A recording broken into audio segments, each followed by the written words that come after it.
ओ हाय जिया, आज अचानक मेरी याद कैसे आ गई? मोंटी, तुम्हें याद है कि तुमने कहा था कि तुमने अपनी शादी का सूट बनवा कर रखा है?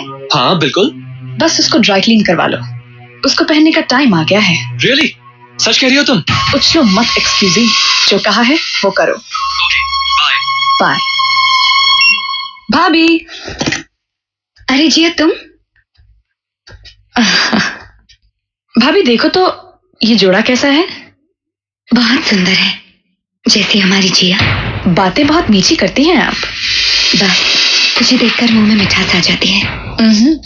मुझे भी कुछ ऐसा ही लगता है। एनीवे, आप जल्दी से ये जोड़ा पहनकर तैयार हो जाइए। ये तो क्या कह रही है? तू पागल तो नहीं हो गई? मैं विधवा हूँ जिया, मैं ये जोड़ा कैसे पहन सकती हूँ? किस जमाने की बातें कर रही हैं आप भाभी? ये सब पुरानी और बेकार की बातें हैं। जो भी हो, समाज कभी इसकी इजाजत नहीं देगा। आपको मेरी खुशी देखनी है या समाज की? तेरी खुशी के लिए मैं कुछ भी कर डालूं जिया। तो बस आप ये जोड़ा पहनकर जरूर आएंगी।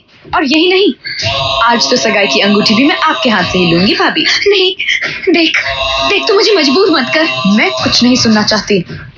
आप जल्दी से ये जोड़ा पहनकर तैयार हो जाइए, वरना मैं ये शादी नहीं करूंगी। आप मुझे अच्छी तरह से जानती हैं ना भाभी?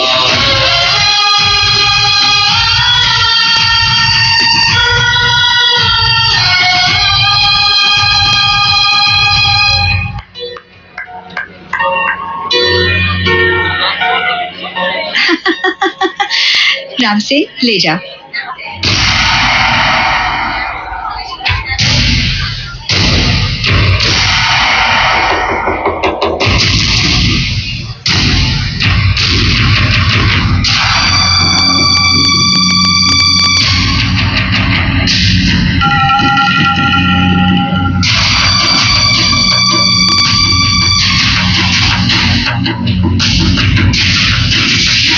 जमाना हो गया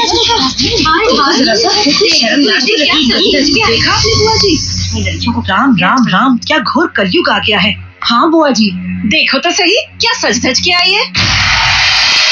आज के जमाने में धर्म कर्म का तो कुछ रहा ही नहीं। वही तो है ये करण की विधवा। क्या तो नाम है इसका? जी काजल नाम है इनका। और हाँ, ये वही है। लेकिन आप लोगों को क्या कहना है, खुलकर कहिए ना। कहना क्या है बेटी, इतनी सजधज इसको शोभा नहीं देती। अभी दिन ही कितने हुए पति को मरे। ये तो सही कहा आप लोगों ने, लेकिन आपका भी तो बेटा मर गया था पिछले साल। और कविता, तुम्हारी बहन भी तो मर गई थी। और मिसेस खन्ना के तो डैडी ही नहीं रहे। लेकिन आप लोग तो बड़ी सज धज के आई हैं। वो बात नहीं है बेटी, विधवा के जीवन के नियम अलग होते हैं। यही तो हमारे समाज की परंपरा है। ओह, आई सी। बड़े दोगले किस्म के नियम हैं आप लोगों के। अगर बाप मर जाए, बेटा मर जाए, भाई मर जाए तो कोई गम नहीं, लेकिन अगर पति मर जाए तो सफेद लिबास पहन लेना चाहिए। क्यों? मैं पूछती हूँ, क्यों ये नियम लागू होते सिर्फ हम औरतों पर, मर्दों पर क्यों नहीं? क्यों नहीं पहन के घूमते ये मर्द सफेद लिबास? वाह रे मेरे देश की परंपरा। चलिए, अगर यही बात है तो आज से काजल भाभी विधवा नहीं, हम उनकी दूसरी शादी करवा देते हैं। राम सिंह, मोंटी आओ मेरे साथ। पहना दो एक दूसरे को अंगूठी। ये तो क्या कह रही है जिया? सगाई तो तुम्हारी और राज की होनी चाहिए। होगी, लेकिन पहले बड़ी बेटी की तो हो जाए। राइट पापा? बिल्कुल ठीक बेटा। काजल, तुम हमारी बहू ही नहीं, हमारी बेटी भी हो, और इसी नाते हमने समझा कि इसी में तुम्हारी भलाई है बेटी। हाँ बेटी, अभी तो सारी उम्र पड़ी है तुम्हारे सामने, और हम तो शुक्रगुजार हैं सिंघानिया साहब के और इनके इस नेक ख्याल के बेटे। ये क्या बातें कर रहे हैं आप लोग? किसी ने मुझसे भी पूछा है कि क्या मैं इस शादी के लिए तैयार हूँ? क्यों भाभी, मोंटी में कोई कमी है क्या? जिया, कहीं ऐसा तो नहीं कि तुम्हें किसी और से प्यार हो गया? क्या बकवास कर रही हो तुम? सच ही तो कह रही हूँ मैं, तुम्हें मेरे होने वाले पति राज से प्यार है।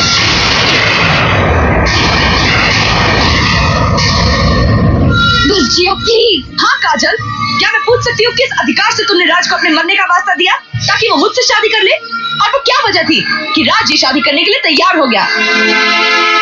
सब जानती हूँ मैं, सब सुन चुकी हूँ मैं, लेकिन मैं ये कभी कबूल नहीं करूंगी कि तुम शादी मुझसे करो और प्यार इससे।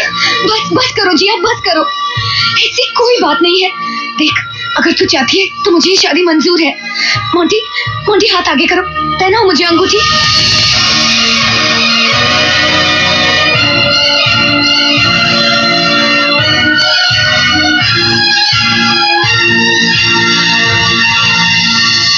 जाओ। Enough is enough. होश में आओ काजल, किसी और की खुशी के लिए तुम अपनी जिंदगी बर्बाद नहीं कर सकती। क्यों क्यों? दूसरी शादी करने से क्या जिंदगी बर्बाद हो जाती है? क्यों रोक रहे हो तुम इसकी शादी? क्या लगती है ये तुम्हारी? क्या रिश्ता है तुम्हारा इसके साथ? कहीं तुम ये तो नहीं चाहते कि तुम्हें बीवी भी मिल जाए, रखैल भी बनी रहे? तुम जानना चाहती है मेरी क्या लगती है? जानना चाहती हो?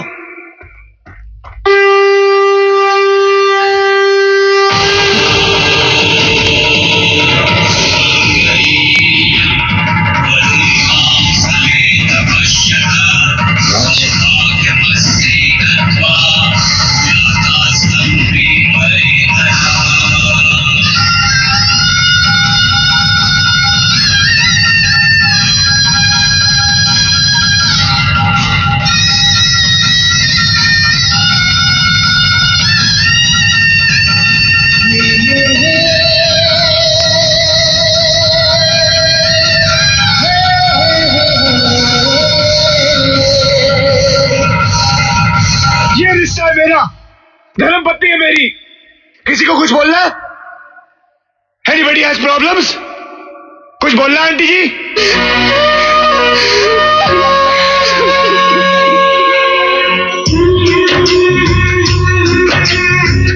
ये रस्मों की उलझन, ये कसमों का बंधन, मैं चाह के भी इन्हें तोड़ पाऊंगा। ये क्या बेबसी है, ये क्या जिंदगी है, दामन किसी का भी मैं छोड़ पाऊंगा। सब कहते हैं ऐसा ही संसार होता है। किसी से तुम प्यार करो तो फिर इजहार करो।